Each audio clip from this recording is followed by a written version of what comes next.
Bueno, primero que todo, buenas tardes, noches, días, depende de la hora que nos estén viendo. Ya me conocen, mi nombre es Santiago Mendoza. Hoy estamos con el señor Orlando Osman, líder campesino de la zona del Quindío, y pues nos va a hablar un poco sobre sus experiencias y demás. Orlando, un placer tenerlo acá en el podcast, hablando nos entendemos. Santiago, muchísimas gracias por la invitación y un cordial saludo para todos y todas los que nos ven. Señor Orlando, de antemano, gracias por recibirnos, gracias por aceptar este podcast. Y pues nada, quisiera comenzar como todos los podcasts a lo largo del canal, preguntándole de dónde viene, cómo ha sido su historia. Ok, pues yo soy hijo de campesinos, nací en una finca con partera en el valle del departamento del Quindío, en el municipio de Quimbaya. Luego a los 3 años ya nos vinimos para la parte de la montaña, ya me crié como un montañero, ¿cierto? Como un campesino de montaña. Hice mi primaria en escuela rural, escuela nueva, eh, y luego mi bachillerato ya en uno de los pueblos. Luego ya paso a la Universidad del Quindío a estudiar biología y allí me formo políticamente dentro de los movimientos estudiantiles. De que usted habla algo de la Universidad del Quindío y yo siento que sobre esos años era muy difícil entrar a la universidad y más una universidad pública, ¿no? Sí, ¿Cómo hizo para ingresar? pues tuve la fortuna de tener el mejor IFEX de mi municipio, el cuarto mejor IFEX del departamento, en el año del terremoto, en 1999. ¿Y por qué biología? Porque fue algo que no vi en el colegio. Nuestro profesor de biología no era un profe de biología. Entonces él llegaba a contarnos más las historias de, de- de lo que le pasó en la universidad que darnos una clase muy bien de biología. Pero también el hecho de la conexión con el campo, ¿no? Porque es que la biología pues es el estudio de la vida y me permitió un poco entender eso que había eso que vivía yo a diario en la naturaleza, ¿no? Los animalitos, las planticas, quería ver la relación que tenían. Entonces fueron como esas dos excusas. Bueno, no lo vi mucho en la en el colegio, pero también mi vida es campesina, entonces me conectaba un poco con mi cotidianidad, de cierta manera, y mi historia. Mire que me parecía algo muy interesante y quiero compartirlo con las personas que nos estén viendo. Alguna vez bueno, estoy estudiando para ser licenciado en ciencias sociales. Y una vez hablando con unos profesores, hablábamos de que es curioso que uno escoge esto porque algún profesor o lo motivó o lo desmotivó en el caso de que uno siente que a veces no vio nada de el área en el colegio. Me parece súper interesante esa historia. Es una de las pocas personas, la verdad que conozco, que al ver que el profesor no tenía como esa iniciativa, decide estudiarlo él mismo. Porque normalmente lo que pasa es que la gente no estudia la biología, la química, la física, la matemática, porque el mismo profesor no tenía ganas de O te estudiarlo. frustran, claro. Y entonces Entonces, dicen que si no es importante para el cole, pues entonces no es importante para mí tampoco en la vida. pero me La parece muy verdad es la importante lo que... curiosidad. Desde muy joven me pasó que mis primos, por parte de papá y mamá, todos viajaron a la ciudad, a Bogotá.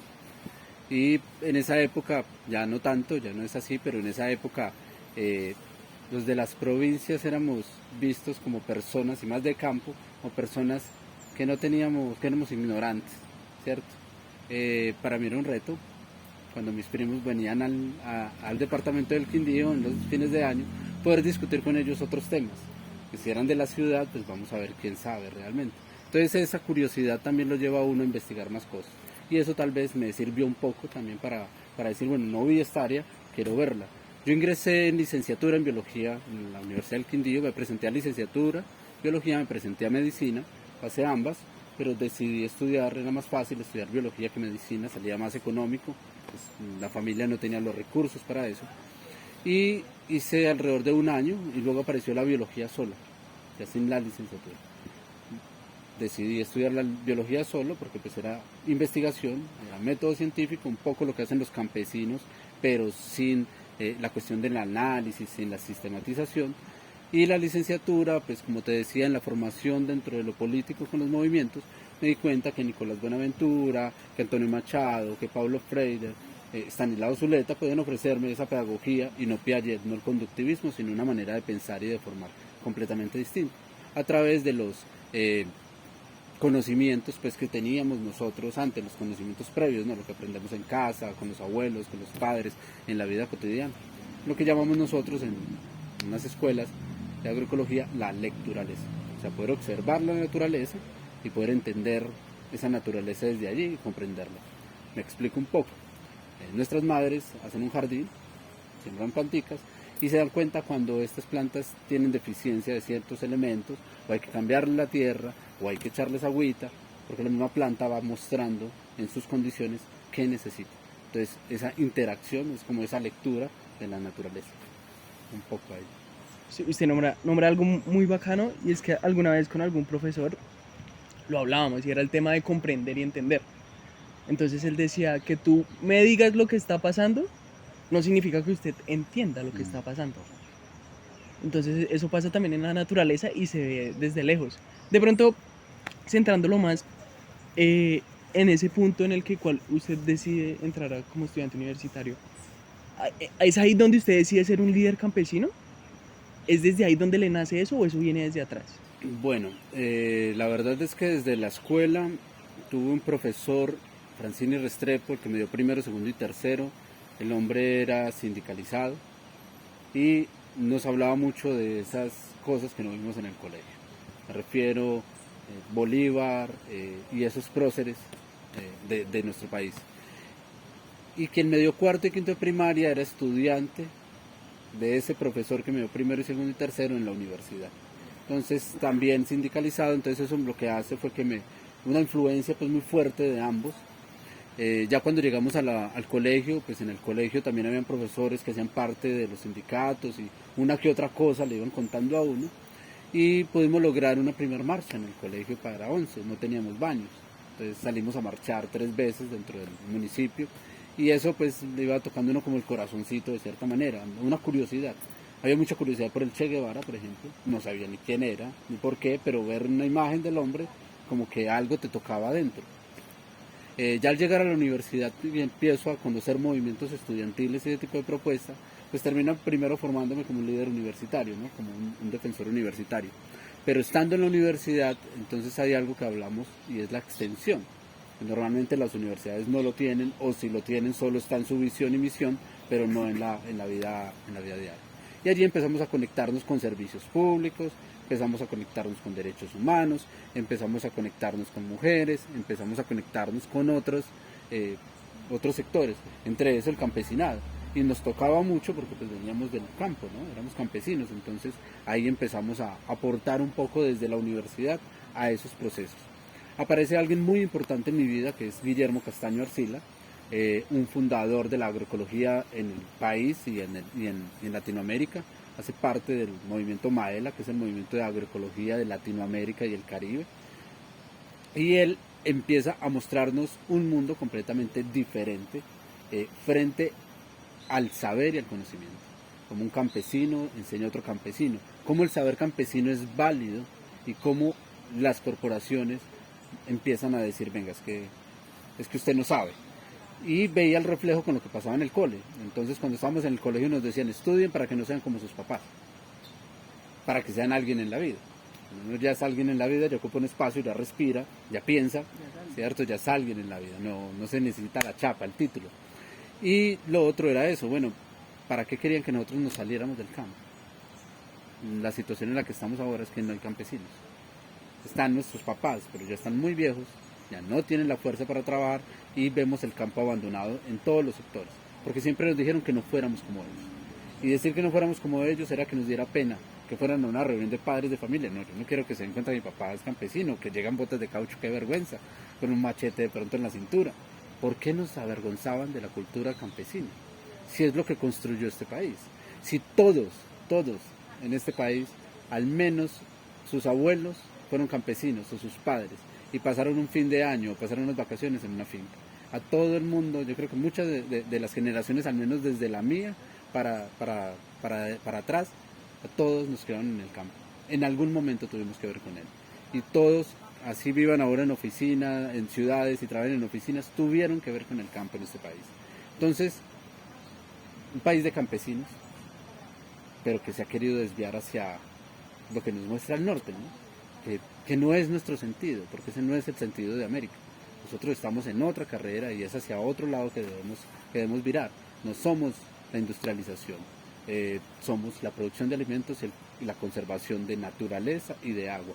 Eso es lo que somos. Entonces, creo que hacia allá es donde me empieza a mí a despertar este profesor, esa conciencia, al llevarme al nivel de estar en séptimo semestre de biología y decir no más carrera.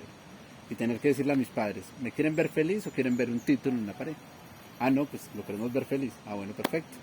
No van a ver título en la pared, me voy a retirar de la universidad, sigo estudiando dentro del mundo agroecológico, con universidades alternativas como la Universidad Intercultural de los Pueblos, con afros, con campesinos y con indígenas, mirando cómo es que enseñamos cada uno y cómo transmitimos saberes y construyendo desde ahí un currículum, por decirlo de alguna manera, y enfocándonos más en la recuperación de los saberes y los conocimientos. Cuando yo me retiro de la universidad y me voy para la finca, llegaban los técnicos de la UMATA o de la CRQ o del ICA, y pues vos estabas con botas de caucho, con el machete, con el sombrero, mugroso, sucio, pues de trabajar con la tierra, y ellos entonces llegaban a darle a uno toda la cátedra, de cómo sembrar, cómo hacer. A mí me parecía curioso porque no hay praxis. Me explico. A vos en la universidad te dan toda la teoría y te dan un título. Pero todos ellos que llegaban a explicarme cómo sembrar, por ejemplo, una mata de frijol, yo les preguntaba cuántas matas de frijol habían sembrado en su vida. Ni una. Entonces, ¿cómo saber cómo debo hacer el procedimiento si nunca lo he hecho? ¿Cómo voy a decirle yo a un campesino cómo se debe sembrar una mata de frijol si el campesino lo ha hecho todos los días y sabe dónde la embarra y dónde la hace bien? O sea, va mejorando su teoría a través de que practica. El otro simplemente tiene un conocimiento que no ha puesto en práctica. Y terminan siendo impulsadores de las corporaciones, ¿no? Entonces hay que meterle este químico, hay que este fertilizante, este tipo de semilla. Hombre, nosotros trabajamos con semillas criollas, semillas nativas, y hemos aclimatado papachina del 0 metros del nivel del mar a 2100 metros sobre el nivel del mar. Y si le pregunto a un agrónomo te va a decir que eso es imposible, pero eso se puede hacer, porque la semilla tiene memoria. Entonces, cada vez que tú la siembras en un espacio diferente, ella absorbe el conocimiento del suelo y del aire y le incorpora a su genética. Entonces cada vez puede irse aclimatando o se va haciendo más resistente al tipo de suelo y al clima donde se siembra.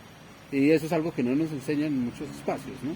Eso lo aprende el campesino a través del día a día, a través del trabajo diario.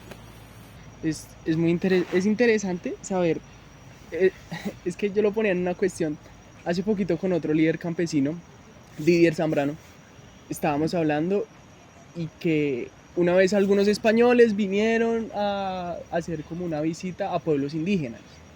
Entonces que los indígenas como el primer día le dijeron como que quédense mirando ahí esa tierra. Ya. Y los españoles se pusieron bravos y comenzaron a reputearlos dentro de su lógica. Entonces después al otro día salió el indígena y dijo se quedaron ahí y los españoles no, que no sé qué. Y el indígena les dijo algo que espero que la gente que nos esté escuchando haga conciencia, porque cuando a mí Don Didier me lo dejó, yo quedé pensando y dije, es verdad, el indígena les dijo, es que ustedes leen letras, yo leo la vida. Correcto. Y es muy distinto. Y si ustedes no entienden eso, acá no hay nada. Y si lo vemos desde el occidental, el conocimiento occidental que les está pidiendo, observación. El primer paso es el método científico. El campesino hace método científico. Lo que te decía hace un momento, no sistematiza, es el error. Pero hace un método científico. Un conocimiento crea conocimiento todo el tiempo, correcto. Porque es que el saber cómo se conserva una semilla, saber en qué tiempo sembrar, el saber en qué tiempo cosechar y el saber cómo se siembra y se fertiliza o se le alimenta a esa planta para tener un buen producto, tiene que tener un conocimiento y tiene que tener años de acumulación de conocimiento. A nosotros lo occidental nos ha enseñado algo, y dice por ejemplo el abogado, el médico, el ingeniero, es que yo gasté 5 años, 6 años tomando pestañas en mi plata para adquirir un conocimiento. No, yo no voy a dar conocimiento gratis, yo no lo comparto. El campesino lo comparte. Lo que no entiende este muchacho o esta muchacha universitaria o profesional es que ese conocimiento de medicina o de derecho o de cualquier carrera que haya, cuánto le tardó a la humanidad adquirir. Que sé, claro, El conocimiento se dividió en distintas áreas, se derivó, como dice la matemática, para poderse conocer a sí mismo y poder, porque es muchos detalles. Pero hay que integrar otra vez, así como pasaba anteriormente que eran filósofos, matemáticos, músicos, hay que volver a integrar todo ese conocimiento. Pero es eso, el conocimiento que tiene el campesino, como tiene el afro, como tiene el indígena, no lo debe a sí mismo, lo debe a una tradición. El conocimiento que adquirimos en lo occidental lo debemos también a la humanidad en sí, porque son años de práctica. Que un médico sepa qué es el cerebro de Broca, tuvo que pasar porque Broca llevara un montón de cuerpos africanos y los diseccionara, pudiera aprender sobre eso, ¿cierto? Y antes de Broca, Demócrito lo hiciera, o lo hicieran otros personajes. O sea, esa acumulación de conocimiento realmente. Entonces, dentro de la vida campesina es muy chévere eso porque es que se comparte. A nosotros nos pasó algo en este sector y nos ha pasado en todo el país, y es que nos acabaron las plazas de mercado. Cuando nos acaban las plazas de mercado, nos acaban los puntos de encuentro campesino. Y el punto de encuentro campesino no era solo para vender un producto, era para decir cómo se sembró, era para decir cómo conservó la semilla, era para decir cómo cómo se cocina o cómo se consume ese producto. Y ahí había un montón de saberes que se compartían unos a otros. Nunca el campesino se guarda la información, el campesino siempre comparte la información. Eso hacía que esas comunidades realmente crecieran mucho más. Ahora es más difícil porque lo que te digo, un dominio cultural frente a que es el que tiene el título, el que tiene el cartón, el que te dice cómo hacer en tu finca, cuando nunca ha tenido la práctica de sembrar absolutamente nada. Y llegan a imponer, ¿no? Total. O sea, no llegan a aprender, sino que llegan a imponer. Acá hay campesinos que les dicen, bueno, el dueño de la finca soy yo, o el ACRQ, es el comité de cafeteros, eso se los mato.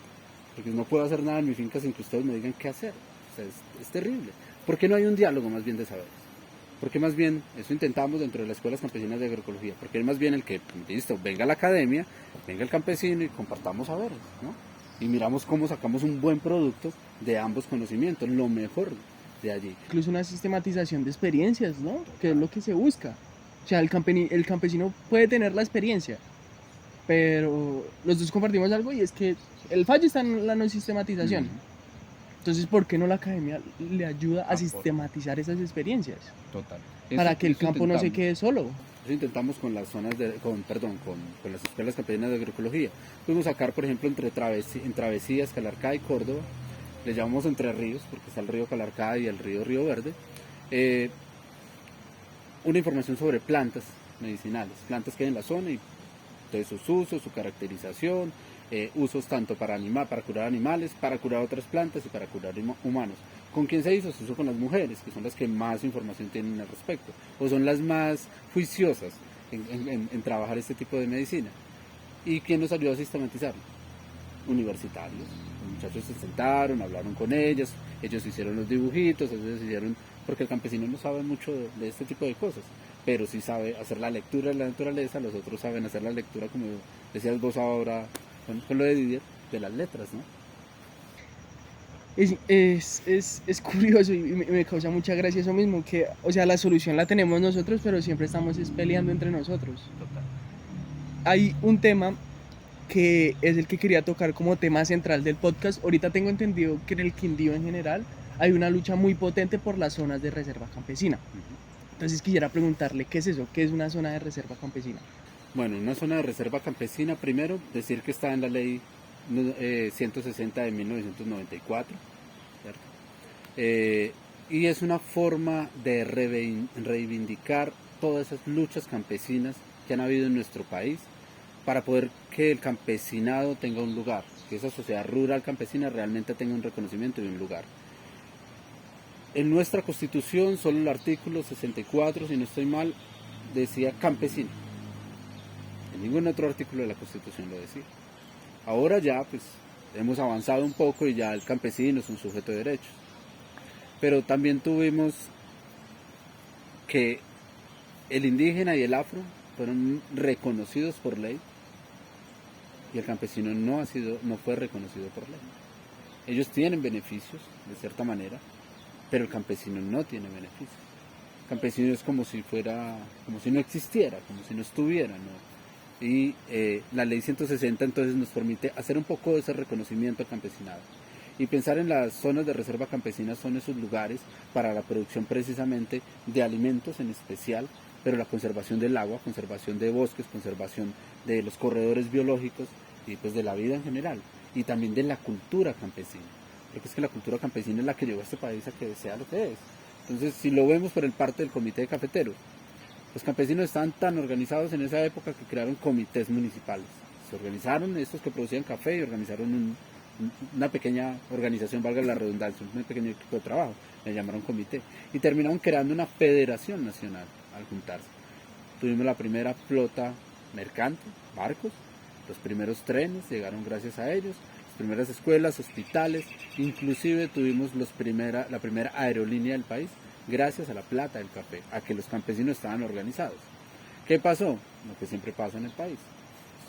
Estas organizaciones terminan siendo cooptadas por los que no son campesinos.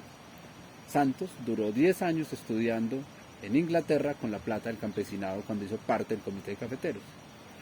Y vemos la familia Santos, pues qué tan campesina puede llegar a ser, ¿no? Cuando es una aristocracia, realmente.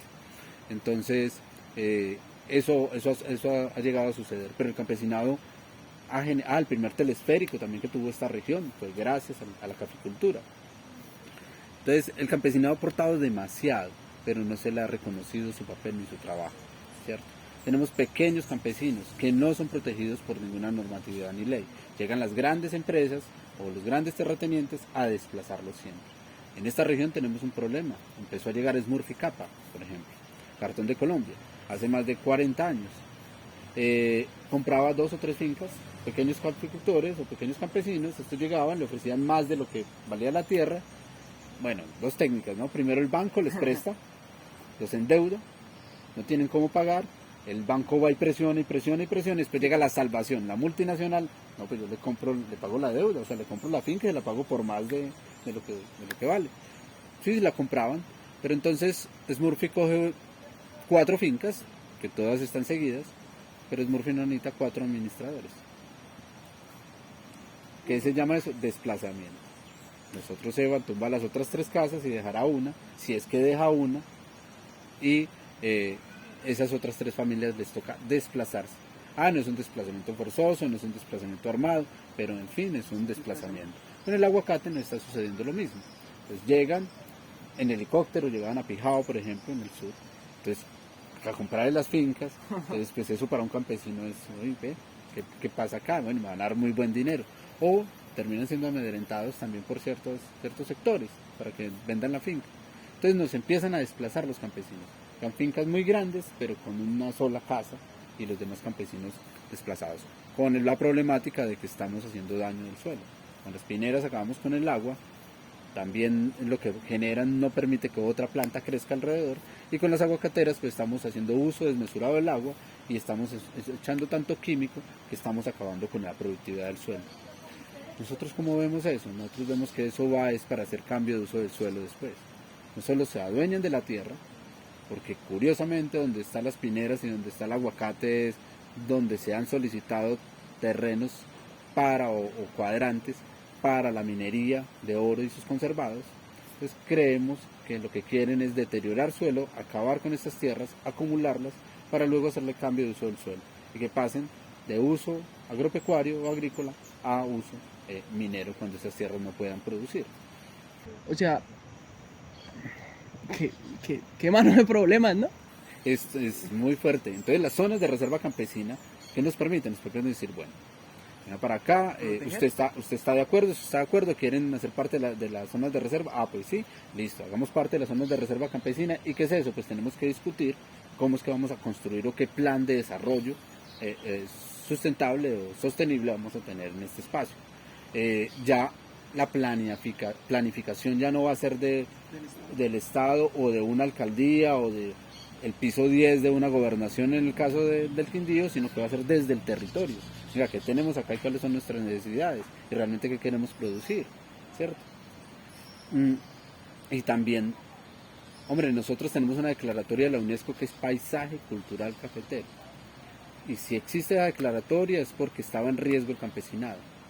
Y si está en riesgo el campesinado, no solo está en riesgo su arquitectura, está en riesgo también su cultura, su forma de vida.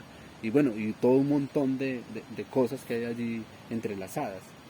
Creemos que las zonas de reserva campesina ayudan a proteger también de cierta manera eso, es la cultura campesina, es la sociedad rural campesina, que en el país, pues como te digo, no se protege mucho, se protege más lo urbano, más que lo rural, y también más las etnias, ¿cierto? Lo afro y lo indígena, que en definitiva también son campesinas, ¿cierto? Porque también son campesinas, pero nos ha llevado eso más a una lucha entre unos y otros, que no tienen más beneficios que otros, y deberíamos simplemente entender que somos comunidades, que lo que hacemos es conservación del medio ambiente, pero también somos los que producimos conocimiento o conservamos conocimiento y producimos los alimentos. Las tres hacen lo mismo en ese sentido. Yo escuchaba también el término de la reforma agraria. Lo he escuchado mucho últimamente, pues ahora que estamos en territorio. ¿Cuáles son las diferencias entre una zona de reserva campesina y una reforma agraria? Correcto. La reforma agraria se hace para darle tierra a familias campesinas, al jornalero, al trabajador de campo, que tiene una vocación agropecuaria, que sabe del campo pero no tiene tierra. Entonces esas tierras improductivas o tierras que tienen algunas personas terratenientes gigantes que no las tienen haciendo nada, pues necesitamos que se produzca comida, necesitamos que se conserve el agua, necesitamos que se conserve el bosque. ¿Qué mejor que entregarle a una familia campesina sus espacios?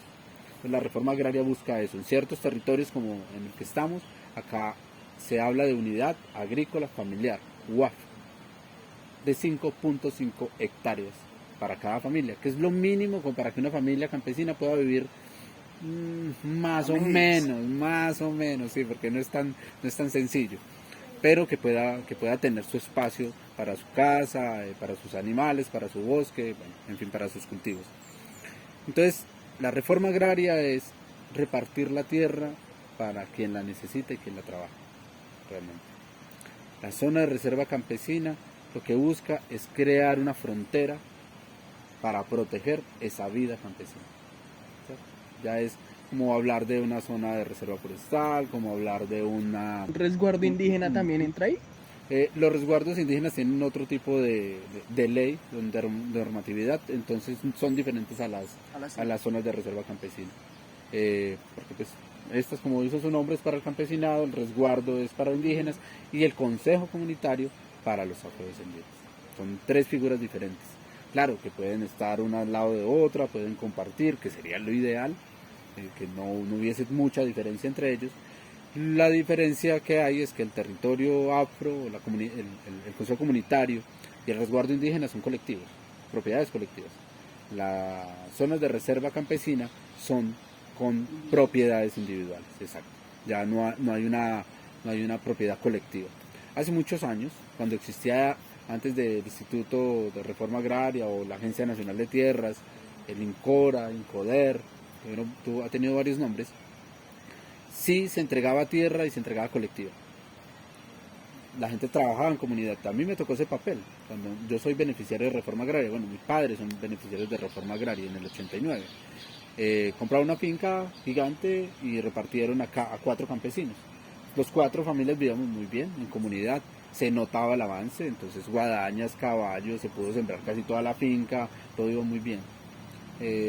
Bueno, ya por diferencias entre los mismos miembros de la comunidad, pues se decidió que cada uno tuviera su parcelita aparte.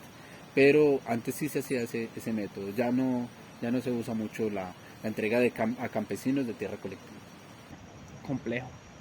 O sea, entonces podemos decir que la reforma agraria es darle tierra a las personas que de pronto fueron desplazados o que de pronto esas multinacionales llegaron, los quitaron, los corrieron y volverles a dar tierra. Eso es una forma de reparación, por ejemplo, para víctimas, para desplazados, exacto, pero también una forma de reparación a campesinos que han sido, toda la vida han trabajado en el campo, pero no han tenido acceso a tierra, ni a una vivienda, ni siquiera en lo urbano, ¿no? Entonces es como una forma de reparar a cada uno de esos.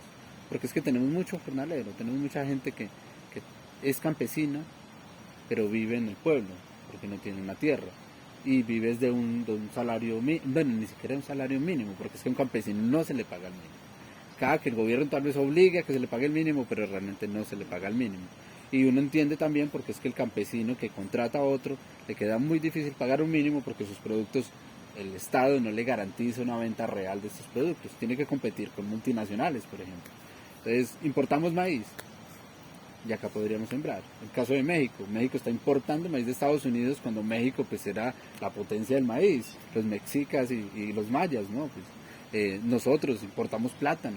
Colombia importa café. Y aquí hay café. Y somos los cafeteros. Exacto, entonces es eso, esas políticas, esa apertura económica, ese neoliberalismo de los 90 con Gaviria, nos hizo un daño tremendo acá, porque a ellos se les cobra pocos aranceles y al colombiano se le cobra mucho arancel. Entonces una multinacional, por ejemplo, de cacao, entonces montamos empresas de cacao los colombianos, pero llegó Nestlé. Entonces como Nestlé tiene empresas en distintas partes del mundo, acá empieza a vender el chocolate más barato que lo que lo vende en otro lado. Allá aumenta de precio porque no pierde ganancias, pero acá lo vende más barato. El productor colombiano se ve enredado porque no puede competir con ese precio. ¿Qué pasa? Se quiebra y Nestlé le compra. Y cuando ya tiene el monopolio, dispara otra vez el precio a lo que le dé la gana. Porque hablamos de libre competencia, ¿no? Ah, que hay unos topes, sí, pero hay una libre competencia dentro del mercado neoliberalista. Eso nos jode a todos. Acá nosotros teníamos campesinos productores. Me explico. Tú en la finca tenías todo lo que necesitabas. Aromáticas, medicinales, árboles maderables, café, plátano, gallinas, cerdos, peces, vacas, o sea, 18, 17 componentes que eran entraditas para el campesino. Entonces tú veías que se compartía con los vecinos comida, como el berraco, y que el carro bajaba lleno de comida a la galería, a la plaza de mercado que ven en los municipios. Y el campesino se sentaba el viernes o el sábado a tomarse un tintico y terminaba con un montón de gente del pueblo gastando el estrago todo el fin de semana. Y comprando más cosas, que no necesitaba mucho. Ellos decían que el aceite, que la manteca, la sal y la carne era lo que más compraba el campesino de montaña, porque el resto de productos los tenía allá o los intercambiaba con los vecinos. Ahora el comité de cafeteros, por ejemplo, en esta región, nos cambió del campesino productor al campesino consumidor. Entonces ya el carro no baja lleno de comida, solo baja con un producto que es el café. Lo que hicieron fue que tumbaron todos los árboles, inclusive afectaron los microclimas. Dimos un paso más allá hacia el cambio climático, porque dejamos todo despejado. Y el campesino baja el café, que también le cambiaron la semilla, tenía arábigo y ahora es variedad Colombia o hay otras semillas ahorita. Y con esa plata del café, entonces que él ya podía comprar todo lo demás. Y todo lo demás es comprar un montón de productos que no los siembra él, de dudosa procedencia, semillas transgénicas con la Revolución Verde, semillas fumigadas con glifosato, con organofosforados, entonces todo ese veneno lo lleva para su casa. Las dos cosechas que le dan el año, el café variedad Colombia ahora, no garantizan la alimentación de una familia campesina, porque los precios tampoco nos dan. A veces sí está un buen precio el café, pero a veces está muy abajo de lo que cuesta.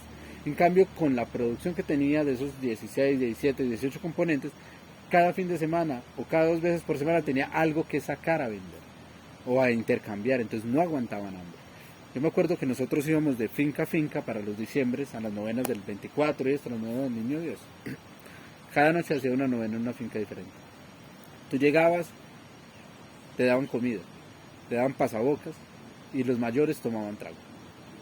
Cada casa tenía para atender a toda la vereda. En las fiestas era lo mismo, ¿no? Llegaba una fiesta de 15, un matrimonio, un cumpleaños y eso era la locura. Sobraba la comida, sobraba el licor, sobraba la pólvora, inclusive tenían para comprar pólvora, la ropa, o sea, la gente no sufría de hambre. Ahora vemos al campesino sufrir de hambre. Y entonces, si mucho tiene para los huevos y no tiene para comprar un pollito, para comprar carne. Entonces, ese modo de producción, como te digo, nos pasaron de ser productores, campesinos productores, a campesinos consumidores. Eso lo vemos, no vemos el carro bajar con la comida, sino que vemos el carro subir con la comida, y fuera eso con agrotóxicos para poder echarle a lo poco que está cultivando. Me parece interesante eso de que antes alcanzaba para todo y ahora no alcanza para nada. Para nada. Y solo hay deudas. Y yo quisiera saber, ya como para ir cerrando, Y finalizando el episodio, ¿qué experiencia bonita recuerda que haya tenido con alguna persona o con alguna comunidad siendo líder campesino? Pues como te decía ahorita con el maestro Guillermo Castaño, cuando él me introduce a la agroecología y a entender un poco más el saber campesino, pues primero me pone a mirar a mis padres de una manera diferente. Entonces, oiga, venga, es que ellos saben. Y yo también creí, como me decían afuera, que ellos no sabían, que eran brutos, ¿no? Entonces empecé a reconocerme también como campesino. Me daba pena decir que había nacido con partera, porque toda mi generación, o al menos con los que yo estudié en el colegio y los de la universidad, todos nacieron en un hospital. Y para uno decir que nació con partera era sinónimo de pobreza. Después me di cuenta que la pobreza era de otro tipo, ¿no? Y entonces ahí empecé a reconocer mis raíces y a darle valor. Eso me sirvió muchísimo, a reconocer el conocimiento que tenían mis padres, a decir, venga, tengo que ir a aprenderles, tengo que ir a hacer que ellos recuerden que saben para que me enseñen. Y el trabajar con los demás campesinos, él me introduce a algo que son los encuentros por la vida, entonces momentos donde nos encontrábamos con otros campesinos a recordar juegos tradicionales, a recordar técnicas o ejercicios u oficios que teníamos en el campo que se empezaron a olvidar. Y a ver eso bonito, eso, o sea, eso que nos hace a nosotros tan, ¿cómo podría decirlo? Como, sí, como tan diferentes, tan especiales, que no lo entendíamos, que no sabíamos que éramos especiales. Entonces me gustó mucho la experiencia de las escuelas campesinas de agroecología, es porque, como te digo, me puso a verme para adentro, me puso a valorar lo que sé, lo que soy y las raíces de donde he nacido.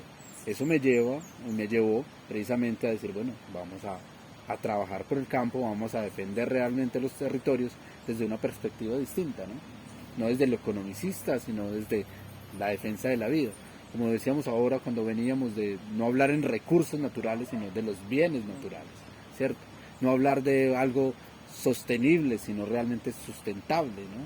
Porque no podemos tener productos sostenibles, sí, claro, se sostienen en el tiempo, pero ¿es sustentable? ¿Esto realmente se necesita o no se necesita? Entonces, empezar a ver desde otra perspectiva. Creo que el paso por el conocer a Guillermo Castaño, conocer las escuelas campesinas de agroecología y tener la facilidad de contactarme con otros campesinos que estaban en la recuperación de memoria histórica y de saberes, fue lo que es una de las cosas que más me ha marcado dentro del proceso. Me hizo acordar también una vez, le mando un saludo también al profesor Iván Cubillos, si nos está viendo, él es campesino que se autorreconoce también como indígena muisca. Y decía, es que uno tiene que dejar de ver el medio ambiente como un medio y uno tiene que ser de ambiente. Y eso siempre me quedó muy claro y es verdad, es dejar de también mercantilizar e industrializar ese tipo de lenguaje que a uno le imponen desde Europa, desde Norteamérica, que lo único que hacen son lógicas extractivistas. Quisiera ya para finalizar hacerle una pregunta a usted, ¿a quién le gustaría que nosotros entrevistáramos, que lo sentáramos acá con nosotros y que usted siente que tiene algo para hablar? Pues el que he repetido en todo el podcast, mi hermano, a Guillermo Castaño Arcila. Es un señor que tiene mucho conocimiento, es un mayor que se ha peleado realmente la defensa del campesinado y una vida diferente, que no ha participado del establecimiento, que ha sido muy perseguido precisamente por su pensar, pero que es una persona que debería escuchar todo el mundo y que en cada persona ojalá quedara un pedacito de él, porque uno o dos no somos capaces de tener toda la información que él tiene y la visión que él tiene del mundo y de las relaciones sociales, de las relaciones económicas y de la sociedad rural campesina es muy interesante. Entonces una persona que y su propuesta de escuelas campesinas de agroecología, entonces para mí sería una persona muy valiosa para poder entrevistar y tener memorias de él. Yo me comprometo a que en algún punto a lo largo de este podcast nos vamos a contactar con él y vamos a llegar hasta allá porque si lo que usted dice, o sea, debe ser una persona tan maravillosa que ni siquiera dos personas pueden Nosotros nos encontramos a veces quienes son estudiantes fueron estudiantes de la universidad o de algún otro lado, y es muy gracioso porque decimos somos hermanos, o sea, nuestro papá es él. Y es una familia grande realmente, en muchas partes del país le conocen y le quieren mucho. Entonces sí, sería muy valioso que pudieran tener un contacto con él. Tenemos esa deuda con usted de hablar con el hombre y decirle, venga que Osman me embaló y ahora no sé qué hacer. Y para finalizar, nosotros hacemos algo muy bonito, es una iniciativa que nace desde el podcast Hablando Nos Entendemos, y es, ¿usted a quién le dedicaría este capítulo de podcast? ¿A quién que ya no está quisiera recordar? Pues recordaría, bueno, es un poco difícil porque son muchos, pero podría hablar de 3 personas. Polo, un líder campesino y líder campesino que se peleó la reforma agraria en el departamento del Quindío, ya no está con nosotros. Otro campesino de acá del municipio de Córdoba que era Bravo, José Bravo, también alguien que trabajó y peleó por la reforma agraria y por la vida campesina. Y un líder de la NUC, línea Quindío, que era Jair Restrepo, un artesano, poeta, músico, también del municipio de Córdoba, el que nos sembró todos esos arbolitos que ves en ese túnel llegando acá al municipio de Samanes. Esas 3 personas fueron muy valiosas para este departamento y para este municipio en especial, para esa vida campesina, para la reforma agraria y para defender esos derechos del campesinado. Entonces, pues a esas 3 personas creo que podría dedicar. Un abrazo a esas 3 personas desde la lejanía, pues, que ya no nos acompañan. Y nada, señor Orlando Osman, muchas gracias en serio por tenernos acá, por recibirnos de la manera que nos han recibido. Para nosotros es un placer. Este podcast nace, y yo siempre lo he dicho, y hasta que se acabe este proyecto, hasta que se acabe mi vida, diré lo mismo. Y es que esto nace para darle voz a las personas que sí merecen, a las personas que Caracol, RCN, City TV, las grandes industrias no quieren hablar con ellos. Nosotros caminamos el país, los buscamos, y siempre y cuando tengan algo que hablar y en algo en lo que lo podamos colaborar, siempre estaremos ahí. Pues hermano, muchísimas gracias por la iniciativa, muchísimas gracias por abrir esos espacios a esas personas invisibles, a esas personas que no tenemos voz en esos espacios, como dices Caracol y RCN. Igual pues no son los espacios para informar, ellos simplemente comunican lo que el patrón quiere que comuniquen. Entonces, no, pues gracias por tomarse el tiempo, gracias por venir acá, gracias por compartir con nosotros también y bueno, permitirnos hablar un poco. Señor Orlando, gracias.